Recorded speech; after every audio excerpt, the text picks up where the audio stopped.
Welcome to all the attendees and all the guest speakers from KPMG. This is Aditi Kala from Masters Union, and I'll be hosting the session for today. To start with, I'll just give a brief idea of what the session is going to be about. So, the agenda is to discuss a case study which answers how do corporates build effective learning programs. And we have Amrita Paul from KPMG with over 15 years of experience. Amrita is a certified L&D manager with exposure to solutions, consulting, and project management. She has extensive experience in corporate workforce training and is currently working as a manager at KPMG India. We also have Archana Bhardwaj, Stuti Prasad, and Nandita Kandal from KPMG who have joined the session to share some insights. Now I'll hand over to Amrita for sharing the knowledge piece for the session. Sure. Thanks a lot, Aditi. Hi, everyone. Aditi has already introduced me. So I'll just get started with today's session. This is going to be today's session agenda. But before this, I just want to talk a little bit about the connection between HR and L&D. Now, we know that, as HR professionals, in essence, your role is to get the right talent into an organization. But another important aspect for HR professionals is also to build the right talent within an organization. And building right talent generally comes from having adequate and effective learning or trainings within the organization across teams or any kind of general training that you want to build. And this is the reason why we say that, there is a close association between HR and L&D. In most cases, or in, at least some cases, we always say that, learning and development is like a sub function or a subset of the HR function. So how do you as HR professionals ensure, effective learning, effective training of employees at various levels for the organizations that you're either working for or that you will be joining? Today's agenda is actually going to cover these two important, in my view, important pillars that we talk about when we actually want to discuss training or learning. One is the approach that we follow to learning or to execute a training program in an organization. And the other one is to have an effective learning strategy. So I'll just spend about like 10 minutes on these two pillars, and then we can get to the case study, which I will talk about in detail. Starting off with the approach to effective learning. Now, the approach to effective learning is actually nothing but the life cycle of a training program. So when we look at the life cycle of executing a training program in an organization, there are certain predefined steps or stages that we should be following. And these are actually these 5 stages. We call them like a 5-step process, where we start off with, analysis. That is, how do we analyze or how do we figure out that there is a training requirement or a learning need in the organization? How do we define our learning objectives? What are the learning goals? How do those learning goals tie to, let's say, the business goals or the employee's professional goals? Then how do we get to building the training? So we obviously engage with certain other professionals within the organization, or it's probably HR folks themselves that get involved in designing trainings, building trainings, getting all the resources together that are required to even, run these training programs. Then we get to implement trainings, which is nothing but deploying the trainings.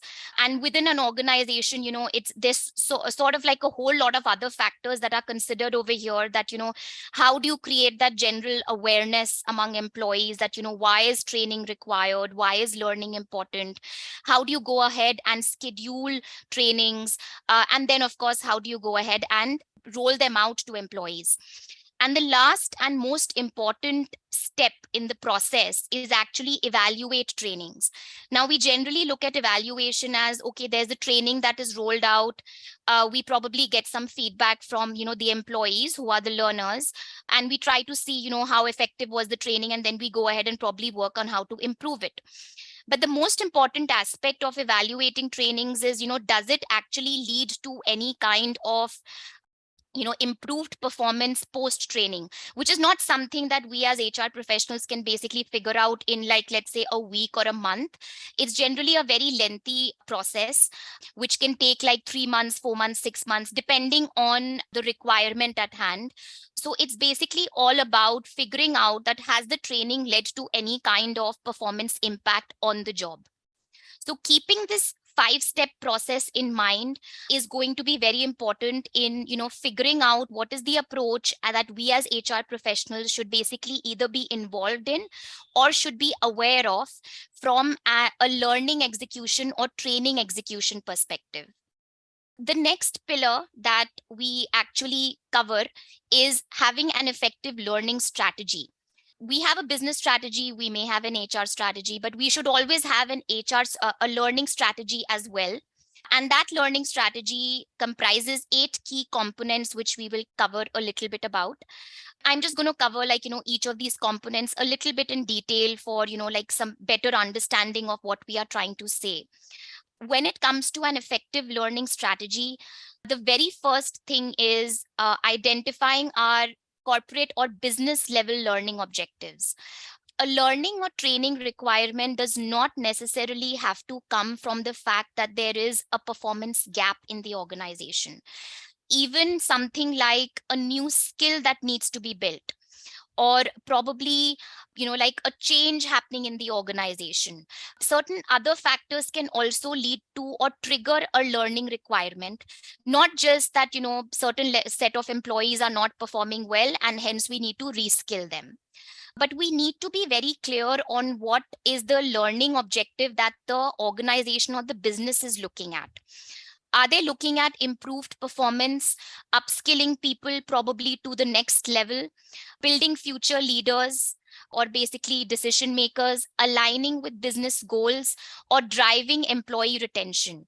These days, learning is seen as a kind of way of, employee encouragement, or ensuring that, employees are motivated in the organization, because when employees themselves see that there are learning opportunities, there are certain other ways in which they can probably fulfill their own professional goals, which they have identified for themselves, it becomes a sort of, an objective or a goal for the organization also. The next component is aligning learning to talent management. Now, this is where every organization or most organizations have, they have certain competency frameworks, certain level of competency or performance mapping that has already been done in the organization. Now, it is important to align your learning objectives to these competency frameworks, because you may have learners at different competency levels, but let's say you need to get a certain set of learners or employees to the next level of competency. So how do you achieve that? You align certain learnings or trainings to them. So that is why we say that we need to align learning to talent management. The third component is where we formalize our learning requirements, and this actually ties to the analysis step of the development life cycle that we had seen earlier, where we try to figure out that, who is our learner, who is the employee base, which employee base do we want to actually upskill? Why do we need to train them? What do they need to be trained on? How do we build the training? How, when, and where do we deliver the training, and how to manage and maintain the training? So these are certain aspects which are going to be very important, because they not only help us figure out what is the kind of training we need to build, but also how do we ensure, that training is delivered effectively and is maintained or is updated in the long run. The fourth component is where we talk about aligning resources to support learning. So resources can either be people or they can be facilities and equipment. With people, we generally, within an organization, we look at learning designers, we look at developers, we look at trainers or facilitators. Managers, business stakeholders play a very, very key role, because they are actually the people who we also interact with to even figure out that what is the learning requirement, what is our target employee base who we want to train. Training coordinators and administrators, vendors, if the organization is not just looking at in-house training development, but also looking at outsourcing training development, then of course external vendors are also become a key support base. And facilities and equipment, we'll talk a little bit about, I'll talk a little bit about this later, but that is basically, the technology side of things. And if it's the administrative side or the logistic side of things, in case we are doing a lot of in-person training with employees. The fifth component is leveraging technology. So this is where we talk about development tools that we use to build our trainings, having a good learning management system, virtual delivery platforms. These days, organizations are, for better reach across their, global employee base. They are, or even employees pan India, they are doing a lot of virtual delivery and gamification tools. Gamification tools are actually these certain softwares which are used to sort of like promote the acceptance of training among employees, because these softwares actually can be used to build in a certain amount of incentives, rewards, and recognition. So you can basically tie your training completion to a rewards and recognition mechanism within the organization using these gamification tools. The sixth component is building a learning culture. The most important aspect is communication. How do you communicate to employees that learning is very, very important, or why a certain training that is going to be rolled out is important for them professionally, personally, important for the business and the organization? So communication to drive adoption and awareness. A lot of organizations use these techniques like, sending out mailers to employees, putting up posters, within office premises to promote that, this is the training that is going to come up and this is why it is important for you. They even loop in a lot of senior leaders to talk a little bit about the trainings that are, going to be rolled out. Another important thing of learning culture is to encourage learner engagement. So you can have certain techniques like on-the-job learning opportunities, networks that can be formed within the organization for greater collaboration, both prior to training and post-training. So that's a lot of, it's like these peer groups. In simple words, you can call these peer groups that can be formed where employees can engage with each other to learn further. Rewards and recognition, of course, we spoke a little bit about the gamification tools on the previous slide. And enhance your learning experience through personalized learning methodologies and accessible resources. Accessible resources like probably making training available on their mobiles on the go. These days, a lot of organizations are going for learning management systems which are accessible on mobiles as well. So you're not tied to a desktop or a laptop. You can actually access your learning management system from your phones. Personalized learning methodologies are more like personalized learning journeys for employees. So let's say I, as an employee, am at a particular, let's say for a particular competency, I'm at level 1, whereas my colleague is at, let's say, level 3. So our journey to get from level 1 to level 5 versus my colleague's journey to get from level 4 to level 5 is going to be completely different. So because it's personalized, our learning journeys are personalized. We call this adaptive learning as well, where your learning path or learning journey is totally based on what your growth plan is or what your career growth is, based on the competencies that you have or the competencies that you have to get to.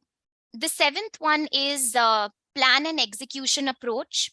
So this is where we actually talk about how do you execute the training program. So you have training operations and training implementation as two main things.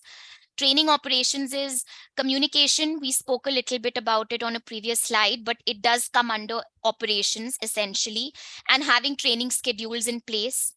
Training implementation is basically learner registrations and enrollments, their learning management system setups. You can have learning paths or curriculums set up on the learning management system for an employee.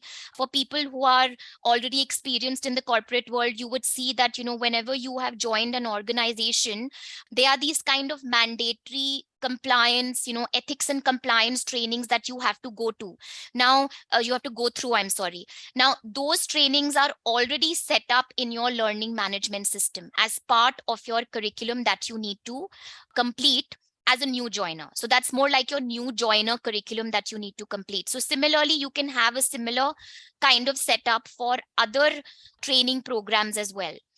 Training, delivery, and deployment. Delivery is, of course, when you have instructor or facilitator driven sessions.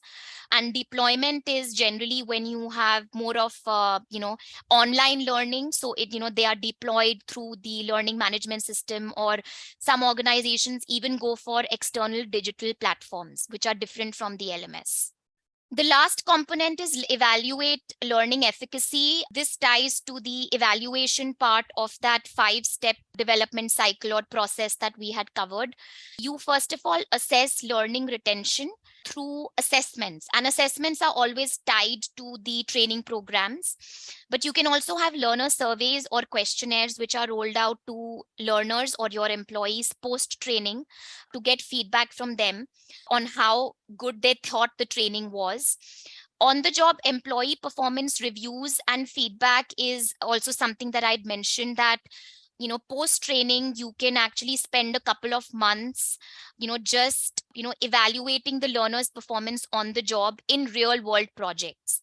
So once the learner is back on the job post training, they get onto these projects, and you can sort of you as probably an HR professional or even a learning professional may not be able to directly get that information on how well they are performing. You may have to interact with their manager supervisors, or you may have to interact with certain other people in the business area to get certain data on how well employees are performing.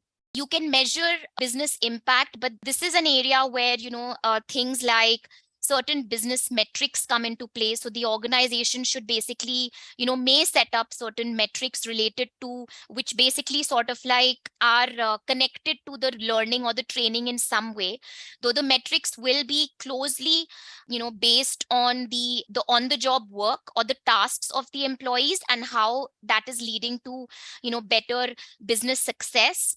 But indirectly you will get to know that is the training even effective or not. And lastly, monitor business changes that necessitate training enhancements.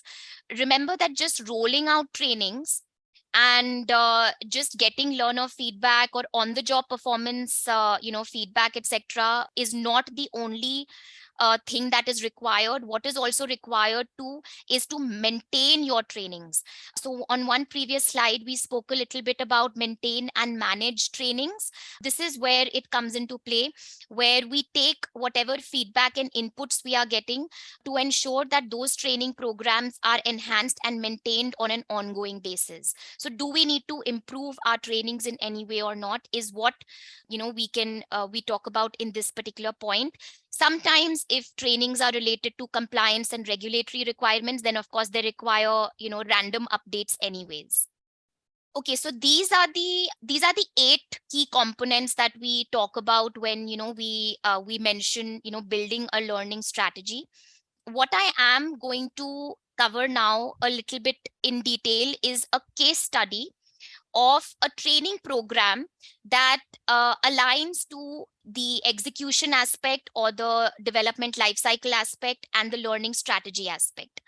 Now, this particular case study is of a training program that has not really been built for internal employees within an organization, but it is actually built for internal employees in other organizations. So KPMG India Learning Academy itself has actually built a capability development program called Certified Instructional Design Practitioners course. And this slide actually details out why this particular training program was conceptualized. Now, what KPMG India or the Learning Academy team noticed is that, these days organizations are putting in a lot of focus on learning, on training, basically on upskilling their employees. And, in the traditional way, it was more like there is a new tool, a new process, a new system that is introduced, or probably some kind of organizational change that has happened, and employees need to be trained on that. But these days, organizations are realizing that in order to even sustain or survive in the market, one key aspect is building the right capabilities among their employees. And so that is where capability development comes into play. And how do you build the right capabilities? Either you go to external, external parties, and you get your trainings built by them, or you have your own niche in-house, learning professionals, or basically a certain team of people who can actually act as learning designers. So that is where we saw that this particular niche capability of having learning designers, or as we call them, instructional designers, has become a key requirement of many L&D sub-functions or even HR functions within organizations. And that is where we conceptualized this particular program. So this program was was conceptualized for both fresh and transitioning learning professionals. So when I say fresh learning professionals, I'm actually talking about people like who are completely new to learning. But when I say transitioning learning professionals, I'm talking about people who have done a little bit of writing, in their professional lives, or have been teachers, they've been in the academics, or they have been HR professionals who have had little exposure to learning, or little exposure to learning and L&D in their respective organizations. So this program basically would give them formal training in learning design or instructional design, and it would basically make them more market ready. So market ready in the sense that they can actually go out into the market, and they can apply for these kind of learning designer and instructional designer roles. And if you remember on one of the previous slides, when I spoke about the resources that support learning, the very first resource I spoke about was learning designers. But these days, we are seeing that, at least from the HR domain also, there are a lot of people who are coming in for this kind of a program, because they want to play the dual role of being HR professionals and L&D professionals within the organization, or learning designers who are helping the organization build effective training programs. Okay, so how did we go about executing? We conceptualized it. This was a requirement. We then, formulated that, okay, this is going to be a program that we're going to build. So how did we go about executing it? There's certain aspects that you will see tied to the 5-step process that I spoke about right at the beginning. So that is basically analysis and development. So we did a lot of research-based analysis. We had expertise on market demand. So we already had the expertise of people who within the organization who could figure out that, what is the market demand for learning designers or instructional designers. We noticed that there was a lot of in-house demand as well. So there were certain, I would say, functions or departments within the organization or within KPMG India itself, where there was a requirement for that learning designer skill or instructional designer skill. So this was the analysis part, which was purely research-based. Development was where we built a curriculum that actually mimics real-world instructional design projects. So it was not a theory-based curriculum. It was a curriculum that is very close to what an instructional designer or a learning designer would actually be required to do when they get onto projects in real life.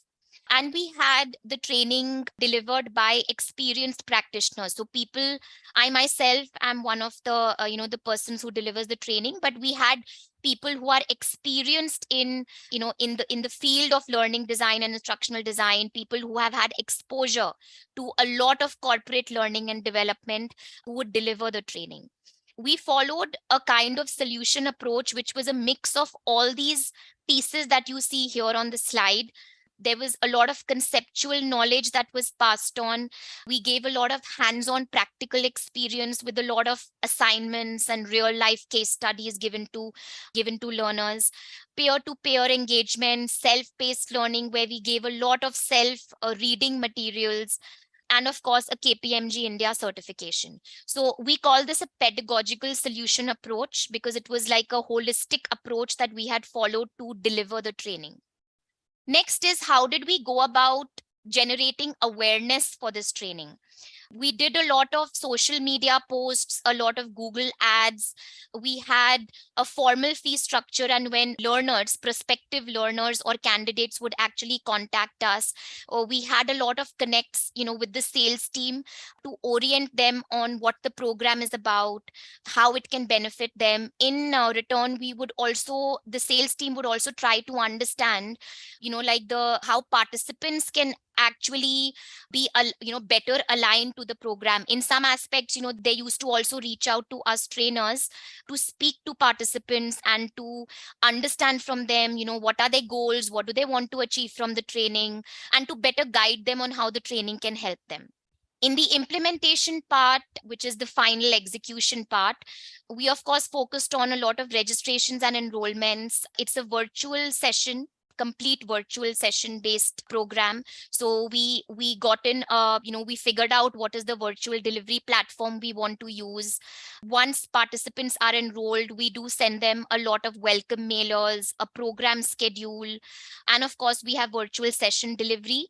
And our learning management system is looped in, where we create learning paths or curriculums for the learners, where their materials are made available to them. And they can access the training materials even post a session. So they're not just tied to attend a session, they can actually access materials continuously for a certain duration of time post the sessions as well. So this is an example of where we had, again, like I mentioned, it was not a training program that was done for internal consumption, but it was conceptualized for consumption of certain employees who want to participate in learning and development in their respective organizations. But the key aspects that came around, how we conceptualized the program, how we executed the program, how we did delivery of the program, the solution that we built, these all tied to the 5-step process that we had covered earlier and the 8 components that I had mentioned in detail for learning strategy. Okay, this is just something, before we get to any questions part, this is just something that I wanted to bring up for everyone, that, these days, even our learning landscape or the L&D landscape is actually evolving. So, like, for example, in the olden times, we didn't really hear much about virtual, session delivery. It was more like, either, like a live session with an instructor or a facilitator, or probably online modules. But these days, we have this hybrid approach where we even call it blended learning. And we have a lot of, for better reach, we do, bring in a lot of virtual session delivery, but there are certain other areas also which are gaining a lot of importance in the learning space or in the L&D space. Most organizations have not really gotten to the end of these, but these are still in discussion, and a lot of organizations are even looking towards exploring these areas. And these are what you see over here. I think only adaptive learning, mobile learning, micro learning, gamification, social and peer learning would be some areas where organizations are still, have already started, gaining that capability, or already have that capability. But things like AI in learning, LXP platforms, intelligent LMS platforms, VR and AR in learning are still gaining momentum. So organizations do also land up doing a lot of research. You would see a lot of research being done around the metaverse in learning. But it's, again, these are all research based areas which, where organizations are still figuring out that, where all can they use technology in the L&D space. But certain other aspects also, as I mentioned, virtual offerings are becoming very common. Along with that, even power skills are becoming very common. So when I say power skills, I'm trying to say that organizations are focusing a lot on behavioral skills or soft skills, basically skills that give employees the consulting edge. So that is what we call as power skills. And a lot of organizations are putting in focus over there. Then we have a lot of communication tools that are being used. By communication, I don't mean the communication to generate awareness. I mean communication where, we actually talk about the collaborative work among, learners or employees or their peers and colleagues, etc., on various platforms post learning. Coaching, mentoring has become very, very common.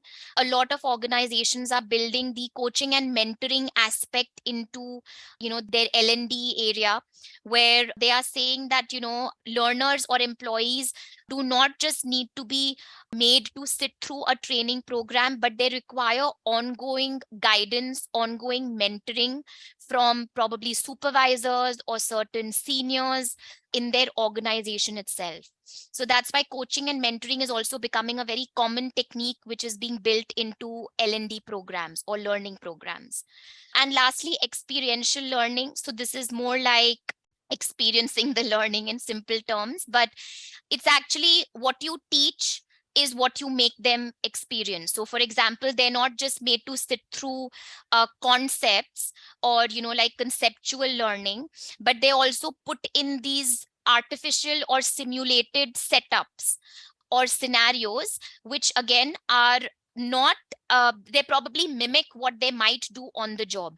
So they're basically not the real world projects that they're working on, but they can mimic their work related projects. So they experience the learning that they have derived from the training in a sort of like a simulated setup. So these are certain things which are evolving. And like I said, some of these organizations are already working on. There's a lot of focus on power skills, a lot of focus on coaching and mentoring as part of training programs. But some of these are areas where the research is still going on. People are still trying to figure out that, how can learning actually benefit from AI, from VR, AR, etc. So that is where I come to the end of today's session. I hope this was information driven and or information heavy for everyone, and it has been beneficial. I think we can move on to the questions part now. So any questions, I guess you can post them in the chat window, or probably I can just pass on to Aditi and she can, guide us on the questions. Any questions even related to the program? Sagar, I'm sorry, you are saying what is I? Okay, so do you mean I&D or L&D? I think you mean L&D. L&D is learning and development. So anytime we say L&D, we actually mean learning and development. Amrita, it could also be the instructional design ID which you were referring to in the middle. Okay. Oh yeah, it could even mean, yeah, you're right. Yeah, so ID, as I mentioned, in fact, I can probably go back to this slide. So I think I mentioned in the resources required to support learning. So there are certain, or I would say group of people that you require to build training programs. And the most important skill required to build training programs, and these days we see a lot of HR professionals also wanting to build or develop that skill, is a learning design, or as we call it, instructional design. So ID is nothing but instructional design, or it is learning design. That is the very first, like a role that you see on this particular slide. These are people who actually go ahead and design and write your training programs in organizations. So they're actually aligned to the learning and development functions. So when you say, is this for freshers or experienced people, are you referring to the part of instructional design as well? It is for both. So whether you are a completely new person, new, let's say professional, you can build your expertise in learning design or instructional design. But even if you are an experienced learning designer or instructional designer, you can, like sort of like upskill yourselves. But if your question, Sandeep, is around the program itself, the human resource management program, I would definitely pass on that question to Aditi. I believe this is for both. I think freshers and experienced both can apply for the program. Yes. I think Amrita has a similar question. Having experience in core areas such as finance and banking. Courses meant for all the world. Okay. So there are two questions around the program itself. I think Archana to take up that question. One is from Amrita. So how would this program be beneficial to the experienced professionals? And the other one is from Akshat. That can people transition into HR despite having experience in finance and banking? Archana, could you take up these two questions, please? Hi, Amrita. So it's glad to meet another Amrita today in the same Yeah, session. I know. I was seeing the same thing. Okay, so Amrita, I think a very good question. Absolutely. What I see is okay, hold on. I have two questions that I see here. Thank you. So how could this program be beneficial to? This program will be very beneficial for anyone who plans to enhance the career within HR or anyone who wants to get into HR, because most times what generally happens that people really do not know how to do the transition. So this is a quick way of getting into something that you like, which is people, and get into HR, which is a 6 months thing. With respect to how can you progress within HR, Amrita, that you are seeking, it is more around the fact that once you know the finer aspect of HR, which is just not what you're currently doing, might be that you started your career with the recruitment line, or you might be playing a role of HRBP. This program is an immersive program which collectively combines all the traits together and will give you a real-time insight with case studies, capstones, projects, and will make you a all-grounded, well-rounded professional within HR. So that's where it will be helpful for you. I hope that helps. That's good, Archana. Thank you so much. Shamina has a question. One-to-one session would be provided, and Claire is asking, shall we be getting coursework assignments? There will be assignments. So your sessions itself are going to have a certain component of assignments. You will even, and since it's during the session, those would be more like group assignments. And there is also like a sort of like a capstone project kind, built into the curriculum, which will come at different points across the entire program. And the capstone projects are basically they will come at certain points which will probably give you more of an understanding of how you can apply the certain set of concepts that you have learned related to HR and L&D and other streams in the program till that particular point. So there will be capstone projects built into the overall program as well. I think the capstone projects will be mostly individual and not group based, but your in-class or in-session assignments will be group work activities. Parvez, your question is about one-to-one sessions will be provided to clear doubts. I think that's your question. I'm not too sure about that, but Amrita, we will have those sessions. Okay. Where, we'll be covering doubts, we'll be engaging with everyone. And whoever is there in the call, guys, be assured there will be a lot of assignments, a lot of engagements, a lot of case studies, and a lot of work together. Because this success depends upon we both, the KPMG, the Master Union, and you guys working together with us. If that won't happen, you won't enjoy it. And so similarly with us as well. Great. Thank you so much. I think there was one question by Raj which said, what role does an HR person play in learning and development? So an HR person actually plays a very important role in learning and development. HR does focus a lot on growth within the organization, on building the right talent within the organization, and building the right talent means how do you ensure that, learning requirements have been met? So that is what I covered in a couple of slides in today's session, where I said that when you want to build the right talent in the organization, you need to figure out what are the training requirements, what are the learning requirements. And that is where an HR professional can actually step into an L&D person's role. Yes, to become a learning designer or an instructional designer, the HR professional may need to build in that extra skill themselves of how to design and develop training programs. But how do you even figure out that there is a training need in the organization? How do you even figure out that there is a performance gap? All this is directly or indirectly, it is tied to what the HR does. It is tied to organizational development, and that is why it is very important for HR and L&D to work together. Absolutely. And Amrita, there is one more question which Akshat has asked. He's Okay. saying that how is analytical data driven is HR in general. So Akshat, it's a very, very relevant question in today's time. How HR has evolved with time is also from the perspective of how data is being looked at today. Earlier, that was not the case. HR was always dependent more around what they were hearing or feeling. Today, the approach for HR is more like what is it that they can analyze? How is it that they can look at predictive analysis of even retention or an attraction that might happen, or the workforce management that they need to do for the future hires. So every part within the employee life cycle, from hire to retire or to retain, everything has an analytical component to it.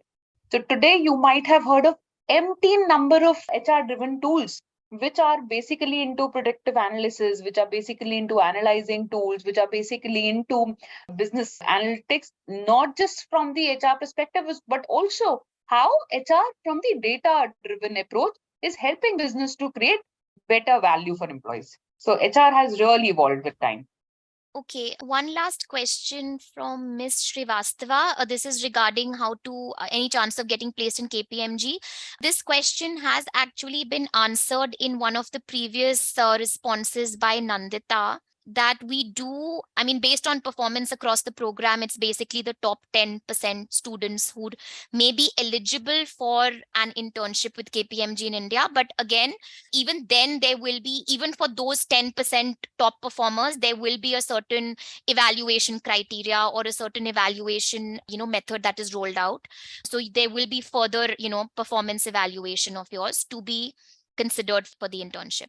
Amrita, if I can add to that, I think Yes. Masters Union has their own placement cell. So definitely, once you complete the program, you will be eligible for opportunities for different MNCs from KPMG or other MNCs as well. So that is definitely a chance for a full-time employment post the course. Amrita, you want to The pick up this course. question? What is KPMG? Sagar and Sameer is asking. Yeah, Sagar and Sabir. So KPMG is actually an audit and risk consulting firm among the big fours, actually. I think the best thing would also be that you can do some Google on KPMG. That will give you, and read up a bit about it. That will give you a bit more insight on, what the organization does. There is a question. So the course will be completely online. There will be virtual sessions for the complete program. I mean, once the program begins, there will be, a schedule that we will follow to basically set up those sessions for participants, for learners.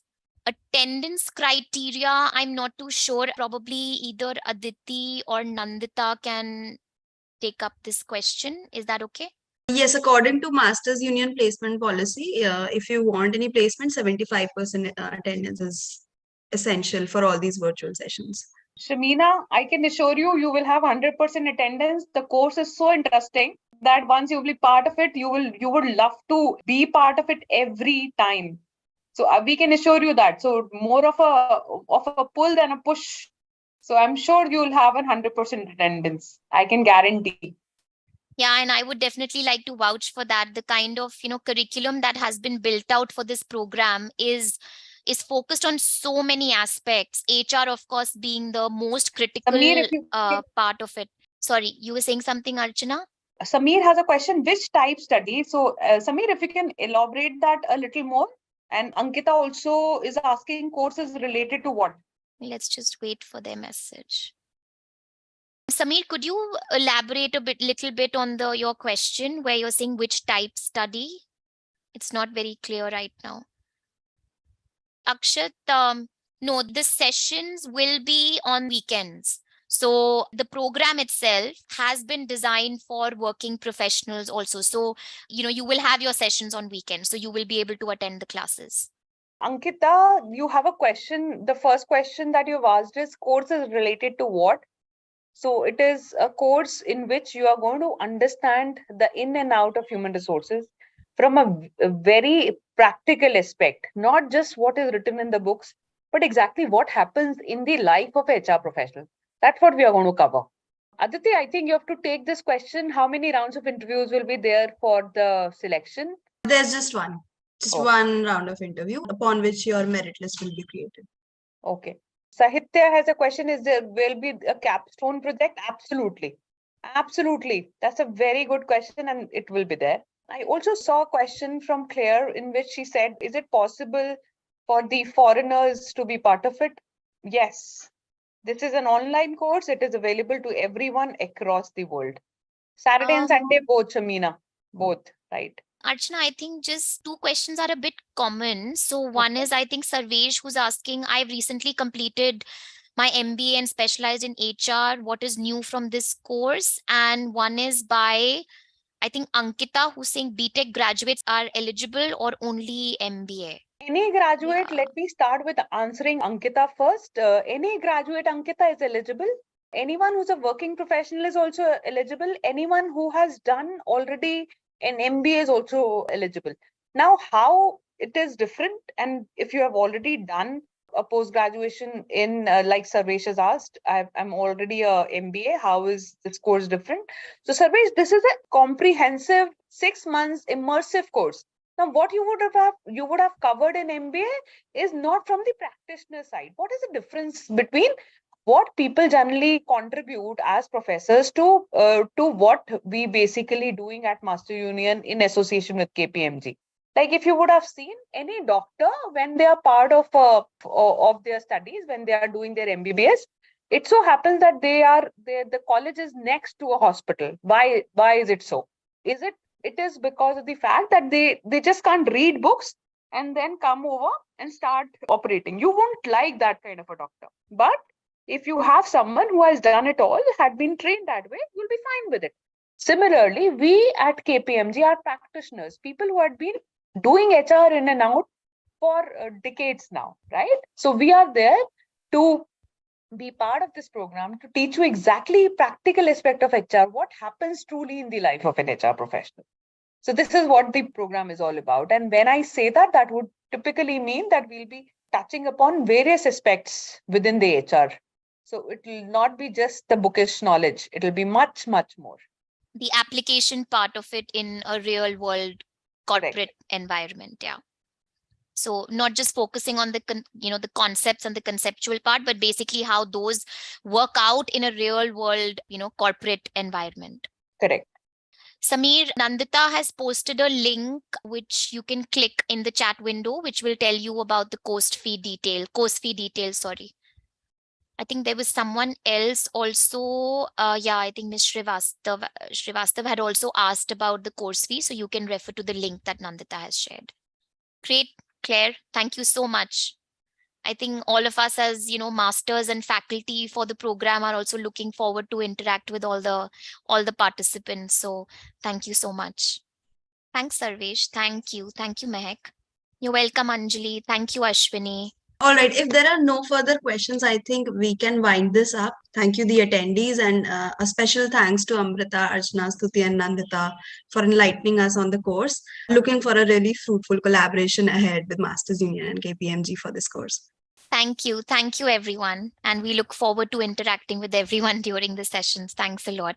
Thank you to all of you. I'm pretty sure once you'll be part of this, you'll thoroughly enjoy this program.